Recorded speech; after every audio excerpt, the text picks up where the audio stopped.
इतनी तेज पेस वाला शो मुझे और कोई याद ही नहीं है। सर एक तो ऐसा शो अगर आपके पास कैपेबिलिटी भी हो, आपके पास एक्टर्स भी हो, आपके पास सब कुछ भी हो, तो यहाँ नहीं बन सकता ऐसा शो। हमारे स्पाई थ्रिलर्स देखें, इंडिया के भी देखें, वो जो देसी एलिमेंट है ना, वो हमें लगता है कि जब हम डालेंगे वो उसकी वजह से ना उसका ग्लैमर कम हो जाएगा। दुनिया का जो सबसे खतरनाक आदमी होता है ना, वो होता है एक्स मरीन। एक्स मरीन, मतलब करंट मरीन भी उतना खतरनाक नहीं होता जितना एक्स मरीन होता है। अस्सलाम वालेकुम, मुस्बत शो में बहुत बहुत खुश आमदीद। मैं हूं असद नज़ामी, मेरे साथ हैं अली आफ्ताब। शो को प्लीज़ लाइक और शेयर करें, चैनल को सब्सक्राइब कीजिएगा। सर कैसे हैं? था यकीन कि आएंगी ये रातां कभी। सर शोर भी होने लगा। सर शो जिसकी तरफ हम जा रहे हैं आज, सर हम बहुत बड़े फैंस हैं। बहुत ही ज़बरदस्त शो है और ब्रिटिश है। उसके साथ साथ सर स्पाई ड्रामा है, कॉमेडिक भी है और एक कंप्लीट पैकेज है। स्लो हॉर्सेस सर हमने बस करते करते करते करते फाइनली जितना आया था उतना देख लिया। और सर उसकी जितनी तारीफ की जाए वो बहुत कम है। एक तो मेरा one of my all time favourite British actors, मतलब एक्टर्स कह रहे हैं, गैरी ओल्डमैन। वो कुछ भी कर ले तो वो बंदे को देख लेना चाहिए, वो बंदा बिल्कुल ठीक है। और ये कुछ बुक्स हैं उन पे बेस्ड है शो। और इसके अंदर जितनी भी सर जो मूवमेंट है सब कुछ है, well written, well thought out हर चीज़ है। और ख़ास तौर पे स्पाई ड्रामा सर को इंटरेस्टिंग बनाना ना, मतलब बड़ा एक आसान नहीं होता, बहुत ज़्यादा ड्रैग हो जाता है कभी कभार। लेकिन ये checks all the boxes for me at least, तो सर इस पे बात कर लेते हैं। बिल्कुल सर। बड़ा ही मतलब अगर हम इसको पहले जो है ना रेटिंग दे दें, उसके बाद फिर आगे चलते हैं। और हम हमेशा रेटिंग देते हैं 5/5। मेरे ख्याल में हम ना अब से 10 करना शुरू कर कर लेते दें। और उसकी वजह ये है कि लोग जब हमारी रेटिंग को कंपेयर करें IMDb के साथ तो उनको लगे कि हमने डिफरेंट दी है, राइट, सेम दी है, बिल्कुल whatever। ठीक है। और मैंने IMDb पे नहीं देखा कि इसकी क्या रेटिंग है। मैं वैसे मैं जो है ना इसको सॉलिड 7.7 सर मेरे ख्याल में। और उसकी वजह ये है कि अगेन मुझे इसमें जो पसंद है ना चीज़, मैं वो स्पाई और वो सारा कुछ का इतना फ़ैन नहीं हूँ। जो इसमें आपने जिस तरह कहा कि जो ह्यूमर है, जो इसके डायलॉग्स हैं, वो उनका मैं फ़ैन हूँ। बल्कि जो स्पाई वर्क है वो तो कई जगहों पे शॉडी है, हाँ, लेकिन असल में उस इसका इसका लुत्फ वो है नहीं। नहीं। असल में इसका लुत्फ जो है ना वो डायलॉग है। सर डायलॉग है सर, जब वो जो क्या नाम है उसका, जैक्सन लैम जो है, जो गैरी ओल्डमैन प्ले, सर जब वो लोगों की लेता है सर, तो वो ना एक बेसिकली बॉस है। और सर प्रेमिस कितना अच्छा है कि MI5 का एक ऐसा एक जगह है जहाँ पे हम, जो हमें लगता है कूड़ा है लिदे लिदे हैं जो, हम उनको भेज देते हैं, जो इनको हम स्लो हॉर्सेस कहते हैं। और जो ठिकाना है उनका, उसका नाम है स्लाउ हाउस। कि इसको नौकरी से नहीं निकाल सकते, हाँ, तो इनको ना उधर। इधर भेजो, दफ्तर भी गंदा, बदबू है। और मतलब सर आप देखिए इसके अंदर उन्होंने पैरल कितना अच्छा लिखा है कि मतलब जो बॉस है उस जगह का, वो उस जगह की काशीकार है। कि जैसा वो गंदा, शराबी, मतलब अनकेप्ट किस्म का आदमी, और वो जगह भी बिल्कुल वैसी है, तो मतलब वो फिट इन करता है। लेकिन उसका जो दिमाग है, जो उसका स्किल सेट है, वो वहीं पे है। और जिस तरह वो अपनी सिर्फ टीम को करता है ना सेट, सर वो कमाल ही है। वैसे बहुत मजा है। बिल्कुल। असल में तो जो इस ड्रामे को किसी भी और से अलहदा करती है स्पाई ड्रामे से, वो यही तो चीज़ है कि ये दिखाया हुआ है कि मतलब सो एक आपका लैम्प जो कि अब काम नहीं करना चाहता पर है शार्प। हाँ, एक आपके कार्टराइट जो रिवर यंग वाला। रिवर, जिसको यहाँ पर भेज दिया है क्योंकि उसने अपनी बॉस को शेडो किया था, वरना वो है तेज लेकिन उसको गुस्से में यहाँ भेजा है। तीसरा हो, वो जो कंप्यूटर विजर्ड कंप्यूटर वाला है जो कि फर्की। बहुत ही काबिल आदमी है, लेकिन उसको MI5 से इसलिए निकाला था क्योंकि लोगों से वो बर्दाश्त नहीं था होता। हाँ। सो ये 3 है काबिल लोग, बाकी टटिए हैं ठीक है। सो ये और ये सब कुछ मतलब ये हर मेन इवेंट में ना ये गुस्से होती है। हालांकि इनका काम ये नहीं, इनका काम है कि आपने नजर ही नहीं आना। हाँ, तो मेरा बल्कि सर इस पे बहुत बड़ी जो मेरी ख्वाहिश है ना जिंदगी की, वैसे तो आपको पता है इसका 5th क्या 6th सीजन भी अनाउंस हो गया, अभी 5th नहीं आया और 6th अनाउंस्ड है। यस। लेकिन मेरा ये शौक है कि ये ड्रामा कभी भी खत्म नहीं होना चाहिए। जाहिर है इसको ऐसे ही नहीं चला सकते क्योंकि ऐसे तो बोरिंग हो जाएगा ऑलरेडी शायद। मतलब क्या यार, हर पट्टे में आप उनको डाल रहे हो, अब तो पता ही लग गया कि क्या होना है। लेकिन इसको जो है ना, मतलब जाहिर है ये बुक्स से निकाल दें जब बुक्स खत्म होंगी, और इसमें ट्विस्ट ये डालें कि अब जो है ना उसमें से लैम्प भी निकल गया है, रिवर लैम्प वैसे रिटायर हो गया या फौत हो गया है, आगे जाने की बात कर रहा हूँ। रिवर को वापस उन्होंने MI5 ने इंडक्ट कर लिया, ये सारी यहाँ से निकल गई।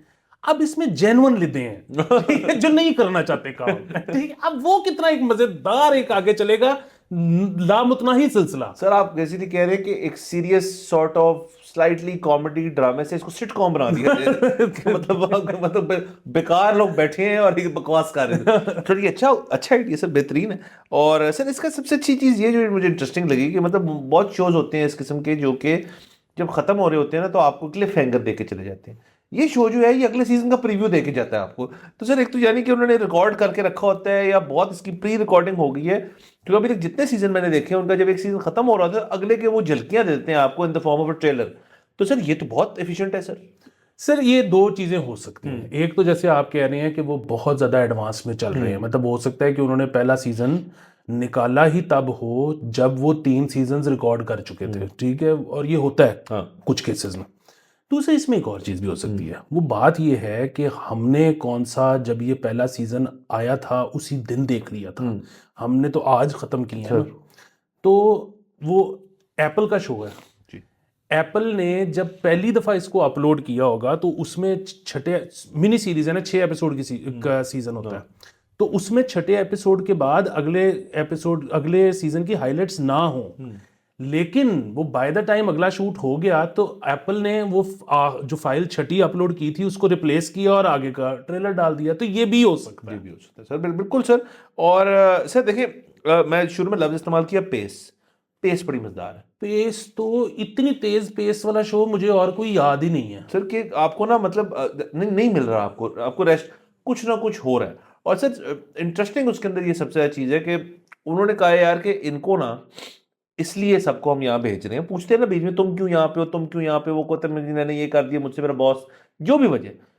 लेकिन सारे जो हैं मतलब वो शो लिखा ही इस तरह से कि जब कोई कुछ खाना पड़ना होता है तो इन्हीं के थ्रू होके जाता है वो सारा, मतलब ये all roads lead from Slough House. तो और वो तंग भी होती है वो जो इनकी क्या है वो जो सेकंड डेस्क हेड है वो डायना जिसका नाम है, वो ये कहती है यार कि तुम लोग ऐसे गांड के बुखार बांध के हो, मतलब जो भी मेरी जिंदगी में मसला है वो तुम लोगों के थ्रू जाता है। और फिर एंड में वही आगे निकलते हैं कि देखो यार तुम्हारे रिसोर्सेज, अपना दफ्तर देखो, अपना सब कुछ देखो, और फिर हम अगेन लेकिन काम बहुत करके दिखा रहे हैं। सर वो अंडरडॉग वाली जो है ना फील उसके अंदर आ जाती है, लेकिन वो अंडरडॉग्स है नहीं, वो थे पहले, अब वो अंडरडॉग्स बन गए हैं और वहां से वो काम कर रहे हैं। तो इंटरेस्टिंग है सर। बिल्कुल। अच्छा मैं आपको सीजन की अपनी प्रेफरेंसेस बताऊं ना, तो मेरे ख्याल में जो सबसे इंटरेस्टिंग सीजन था मेरे लिए वो था सीजन 3।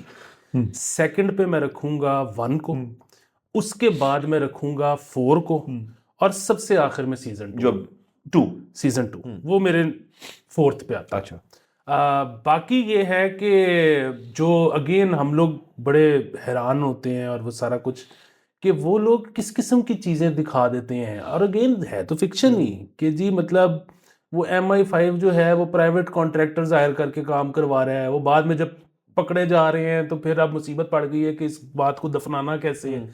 सो कैसी कैसी अजीब चीजें, मतलब उधर बस जो लिबर्टी है ना कि दिखा दो, मतलब फिक्शन ही है ना। हाँ सर देखिए ना यहाँ हम आ गए हैं अब उस जोन पे कि जरा आप लिंक तो करते हैं ना अब यहाँ पे। सर एक तो ऐसा शो अगर आपके पास कैपेबिलिटी भी हो, आपके पास एक्टर्स भी हो, आपके पास सब कुछ भी हो, तो यहाँ नहीं बन सकता ऐसा शो। उसकी सबसे बड़ी वजह ये है कि यहाँ पे एक तो दिखाई नहीं जा सकती इस किस्म की चीज़, और दूसरा सर मेरे ख्याल में यहाँ पे वाकई में जो पहली चीज़ हाइपोथेटिकल दे रहा था वो कभी हाइपोथेटिकल रियलिटी में जा ही नहीं सकते। सर आप ऐसा शो बना सकते हैं, आई एम अज्यूमिंग कि यहाँ पे स्टोरीज होंगी आपके पास जिनको आप कर सकते हैं। मेरे ख्याल में सर कोई डिलीवर ही नहीं कर सकता यहाँ पे इस किस्म की चीज़। सर वो भी वो सेटिंग ही लंदन है सर। एग्जैक्टली ये मैं आपको बताऊँ, ये मैं सिर्फ पाकिस्तान की बात नहीं कर रहा, मतलब पाकिस्तान इंडिया अगेन, सो पाकिस्तान इंडिया दोनों जगहों पे स्पाई थ्रिलर्स बने हैं और बनते रहते हैं। हमारा कौन सा और इंडिया मतलब ये वार वगैरह जो थी वो स्पाई थ्रिलर ही होगा आई गेस, फिल्म जो थी। हाँ अच्छा इंडिया में तो बहुत रेगुलरली फिल्में बनती हैं, उसका जो वाजपेयी का था द फैमिली मैन, हाँ वो स्पाई थ्रिलर ही था, वो स्पाई, और वो बहुत अच्छा है, फैमिली मैन बहुत अच्छा है। अदरवाइज अगर आप उनकी भी निकालेंगे ना तो इतनी अच्छी नहीं होती। अच्छा और सो ये बल्कि हम फैमिली मैन पे बात करते हैं, इसको डिस्कस करते हैं इसी में, और उसकी एक वजह ये है कि सो जिस तरह से आपने कहा ना उसकी सेटिंग लंदन है। अब देखिए हमारी फैमिली, हमारे स्पाई थ्रिलर्स देखें, इंडिया के भी देखें, उसको अपनी तरफ से ग्लैमराइज करने के लिए, और जाहिर है हम क्योंकि बहरहाल कॉलोनाइज्ड रहे हैं, और हमारी जो ख़ास तौर पे जो मतलब दोनों मुल्कों की जो आर्मीज थी, ये बेसिकली तो ब्रिटिश रॉयल आर्मी थी टाइप सी। जी हाँ जी। तो इनका जो है ना, ये अभी भी जब हम फिल्मों में दिखाते हैं तो वही सारा कुछ चल रहा होता है, इनकी लिंगो, इनके अंग्रेजी बोल रहे हैं आपस में, और वो सारा कुछ माहौल। तो वो जो देसी एलिमेंट है ना, वो हमें लगता है कि जब हम डालेंगे ड्राम स्पाई थ्रिलर में या उसमें, तो वो उसकी वजह से ना उसका ग्लैमर कम हो जाएगा, जिसकी वजह से ना मतलब अब लंदन की आपने बात की, पाकिस्तान में अगर कोई चीज़ बनेगी और आप उसको जब दिखाओगे तो असूलन तो उसको ऐसा होना चाहिए ना कि लोगों ने शलवार कमीज पहने हुए हैं और उनको पसीने आए हुए हैं। अब वो पसीने कैमरे पे नहीं अच्छे लगते, लेकिन आने तो इधर पसीने ही हैं।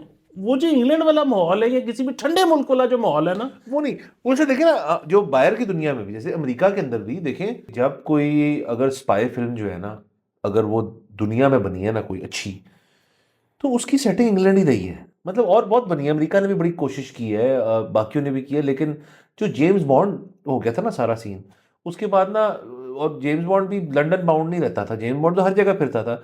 लेकिन आप देखिए, किसी भी स्पाई वेंचर टाइप चीज़ करनी हो, मतलब इंडियन हो, पाकिस्तानी हो, यूएस का हो, कहीं का हो, वो उसके अंदर रहता है कि वो आपका एक ग्लोबल चीज़ है ना, कि दुनिया के मुख्तलिफ जगहों, जैसे देखिए इसमें एक सीज़न में फ्रांस में काफ़ी शूट हुआ हुआ है, फिर कहीं और जा रहे हैं, दूसरे में इस्तांबुल गए हुए हैं, इस्तांबुल गए तीसरे हैं। में। तो बेसिकली आपने ज़हन में ये बात रखनी है कि जो स्पाई ड्रामों का जो एक जगह जो बेस्ट है ना, जहाँ जहाँ पे करना ही करना है आपने, वो लंदन होती है, मतलब बहुत इस्तेमाल होती है उस तरह से।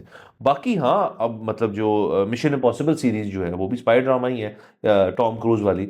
वो तो दुनिया के हर कोने में फिरती है, लेकिन उसके अंदर भी पहली मिशन इम्पॉसिबल सर, वो पहली फिल्म में MI1 जो थी, मिशन इम्पॉसिबल 1, उसमें एक बहुत बड़ा जो सीन है वो उसका लैंगली में है, जिसमें वो गिर जाता है, लेकिन उसका बहुत सारा हिस्सा जो लंदन में अगेन। सो इस तरह स्पाई और वो कोई लिंक, मैं उसको अगेन, मैं कोई सिनेमा का ऐसा स्टूडेंट नहीं हूँ, लेकिन कोई लिंक जरूर है सर दोनों चीजों का आपस में, देख शहर का और इस जॉनरा का। बिल्कुल। अच्छा, फैमिली मैन जो आपने जिक्र सर किया बड़ा है ना, शो अच्छा उसमें उन्होंने ना ये कामयाबी से किया कि उसको बहुत ज़्यादा इंडियनाइज कर दिया किया है, कि वो जो इसमें जो हीरो है वो भी कोई अंग्रेजियाँ अंग्रूजियाँ नहीं बोल रहा, बिल्कुल भी देसी आदमी देसी है। आदमी। और जो है उसमें भी मतलब अगेन जो सबसे बड़ा कमाल है ना, वो है कि जो वो उन्होंने कैरेक्टर बना दिया। हाँ, और अगेन मुझे तो फर्स्ट सीजन उसका इतना अच्छा नहीं लगा था, वो तो उसका तो लुत्फ ही जो बना है वो सेकंड सीजन में आके बना है, लेकिन वो जाहिर है उन्होंने शायद कैरेक्टर को पहुंचाया है वहां तक फर्स्ट सीजन में।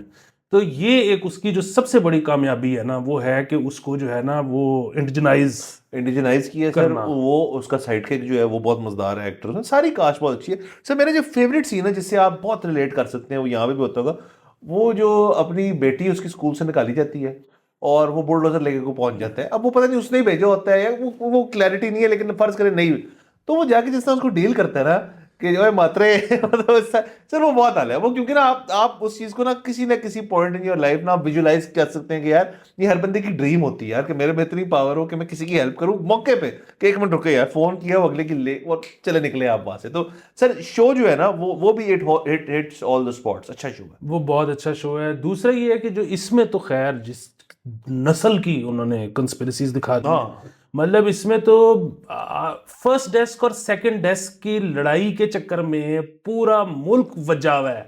मतलब ये तो बहुत ही आगे ले गए हैं, और स्लो हॉर्सेस में स्लो तो। हॉर्सेस में सर एक और इसमें चीज जो इस आखिरी सीजन जो भी आया उसमें थी, वो भी इंटरेस्टिंग थी, कि उनकी जो बंदी होती है ना, जो मेन बंदी होती है डायना, और वो जिस तरह से अपना करियर एक इंटेलिजेंस की मतलब बंदी होती है, और उसके पिछले सीजन में जो एक और उसकी बॉस होती है वो भी करियर इंटेलिजेंस की, ये लैम भी सब भी। फिर वो बीच में इस सीजन में एक सियासतदान ला के बिठा देते हैं जो हेड होता है, जिसे कुछ नहीं पता होता।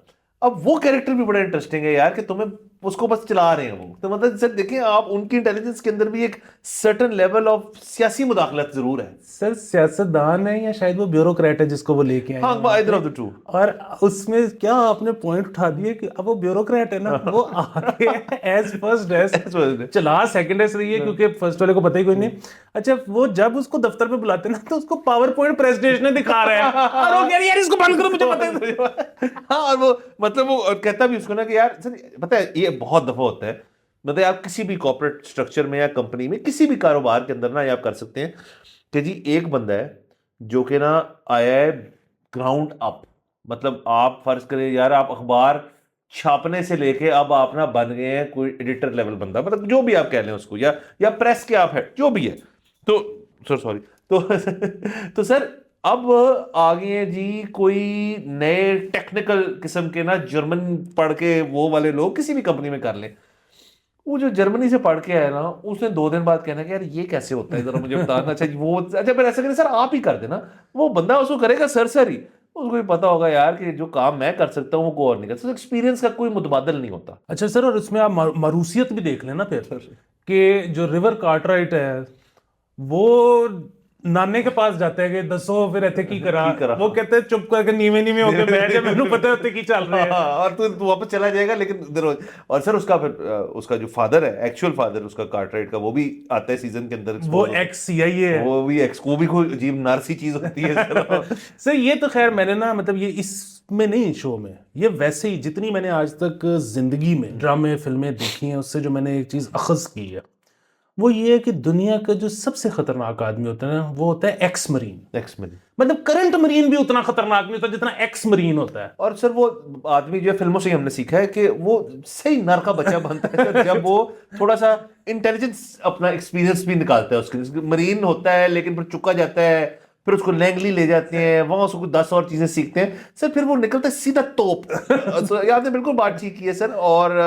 सर बाकी सर इसके अंदर एक और भी इंटरेस्टिंग चीज थी कि एक तो उसका जो नाना था, फिर वो मरूसियत हो गई, सब कुछ हो गया, लेकिन सर एक शो है ये जिसके अंदर आप देखेंगे तो कोई लव अफेयर नहीं हो रहा है इसके अंदर। मतलब there is no time for romance. ये कितनी खूबसूरत बात है सर। और सबसे अच्छी बात यह है कि जिसका अब आप गिनते चले जाएं हाथों पे, जिसका लव अफेयर हुआ है उनमें से एक उसी सीजन में फौत हुआ है। तो सर कितनी बड़ी बात। वो शुरू में जो खातून थी, उसका जो बॉयफ्रेंड था, वो साइकिल वाला एक्सीडेंट जो होता है सर, वो बंदा मेरा फेवरेट था बेसिकली। जो मैं आगे से आपको चाह रहा हूँ ना कि विद द ट्विस्ट ये चले शो, वैसे बंदे कि वो बंदा वहां पे क्यों है, क्योंकि उसने टॉप सीक्रेट फाइल ट्रेन में छोड़ के आगे घर आ गया था, क्योंकि बीवी से लड़ाई हुई थी। सर ये ऐसे लोगों का एक डिपार्टमेंट हो और पूरा शो। पहले सीजन में जो खातून थी वो रिवर के साथ, मतलब जो जा वो भी उसको गोली लग गई। तीसरे सीजन में इस्तांबुल वाला जो कपल था जिसकी वजह से वो लड़की मरी, तो बंदा बदला लेने आया, वो भी। जहां लव हुआ नहीं बंदा गया। सर यानी कि इस शो के डायरेक्टर और राइटर से कॉन्सेप्ट ले रहे हैं कि यार हमको प्यार मोहब्बत या करन नहीं आए ना सर, बहुत बेहतर। और सीजन 4 में भी सर वो जो गैम्बलर काला और जो कोकी लड़की है, इनका बस होने लगता है और एक फारग हो जाता है। तो सर बड़ा शो है, अगेन 7.7 का नहीं, मतलब क्लोजर टू 8 ये डेफिनेटली है। और इसको बस सीजन्स आते रहे तो हम देखते रहेंगे, बहुत एंजॉय कर रहे हैं। और आप भी अगर अभी नहीं देखा तो आप जरूर देखें। बाकी हमने जो स्पॉइल कर दी जो करना तो सर बस ये बेहतरीन हो गया। ये मतलब हमने पहले ही कहा है कि हमारा, अगर आप जब भी देखेंगे तो स्पॉइलर होंगे। हाँ, नहीं सर उसकी टेंशन ही नहीं सर। मैं इजाजत लेते, अगले एपिसोड में फिर मुलाकात होगी। खुदा हाफिज।